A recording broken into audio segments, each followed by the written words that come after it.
What's up today, guys? How's it going? Welcome to the channel. My name is Robin and this is AriesFireTarot. So I just wanted to do a quick video, start a discussion on spiritual awakening, the dark night of the soul.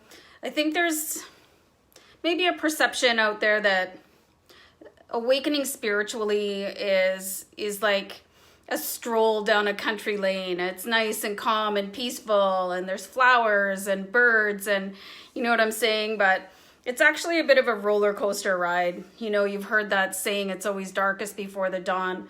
That's absolutely true of a spiritual awakening. So it's preceded generally for a lot of people by the dark night of the soul. And if you're hearing that for the first time, this is when we have these symptoms of feeling like a darkness or a depression, or we're questioning everything in life. And this is something that can lead you to the other side. So many people can sort of avoid the dark night of the soul by ignoring it and maybe leaning on addictions to cover some painful experiences that need to be worked through in order to balance your soul a little bit. So you might be feeling some things like, and I made some notes here, like a spiritual crisis, like you don't know who you are in relationship to your faith anymore. You maybe lost faith in your God, or you just don't know how to worship anymore. You could feel a really deep and intense sadness or depression. I think this can get really misdiagnosed sometimes. I'm not an expert, you guys. I'm just saying, you know, sometimes if you're not truly clinically depressed or have some sort of psychological problem, part of the dark night of the soul is just feeling like deeply sad and sorrowful, like to the point of not wanting to do anything anymore. I mean, unfortunately, it's normal for the dark night of the soul. So really be careful about what you get prescribed. I'm just saying, I was incorrectly prescribed some prescription for depression, and it didn't work out very well for me. So just get a second opinion is what I'm saying here. So another sort of symptom or usual side effect of dark night of the soul is the existential crisis, where you might think, what am I even doing here anyway? What is the whole point? You know, and I read something really funny about existential crisis. Is like, you're never going to figure that out, really. You know, what is your purpose here on earth? Like, why are we all here? What's it all for? You might find your soul purpose or something you really enjoy doing, but to sit and ponder why the earth is here is kind of a bit of a time waster. And when you realize that, a whole like weight will be lifted off your shoulder. Feel free to disagree with me if you want. So you'll feel a little bit of a detox as you're coming to the end of the soul, the dark night of the soul, you guys. It's like things are getting purged from your body. And that's the whole point of the dark night of the soul. It's like bringing all this pain to the surface so you can work through it. You've just reached a point in your life where it's no longer a benefit to you to suppress it. So you have to keep going through it. So the dark night of the soul, it's kind of like the storm that leads to enlightenment, you know, the calm before the storm, that kind of thing. So you can ask almost any spiritual person what their path was like, and they'll probably laugh and say, wow, it was a little bit of a trip, you know, it was a little bit rocky. I had to turn and face my demons, you know, things that I had been suppressing for years. So if any of this is sounding familiar to you guys, I'm going to recommend some people at the end of the video. One thing that can happen is having really irrational thoughts. I mean, some people can even have like self-harming thoughts, suicidal thoughts. Really be careful with this, you guys. Again, I'm not a professional, so if you need to seek help, just seek help. But just be aware that sometimes it could be a symptom of the dark night of the soul.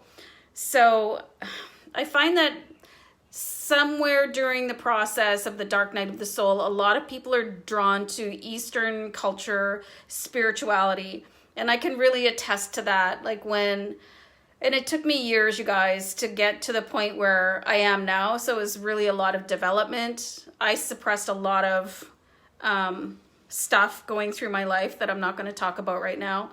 But just a few years ago, I started really like subscribing to gurus on YouTube so I could watch how they approached life, and like just observing like Hindu and Vedic and spirituality. It really connected with me. So that can be really common for people going through the dark night of the soul. They've just got a sort of a different way of approaching spirituality and religion. So very interesting.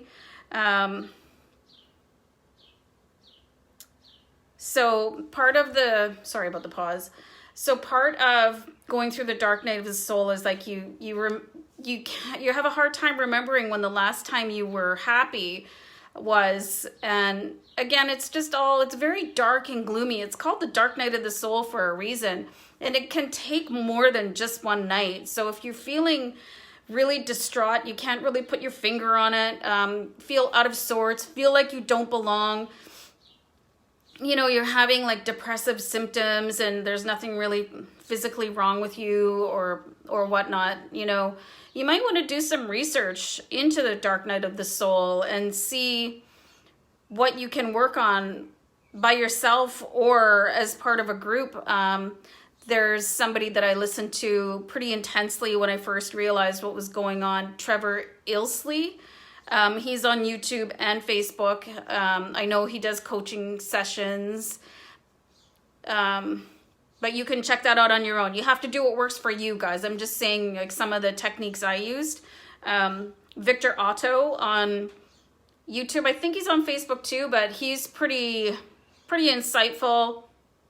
I really liked watching his videos. I really like the declaration of sovereignty to kind of cut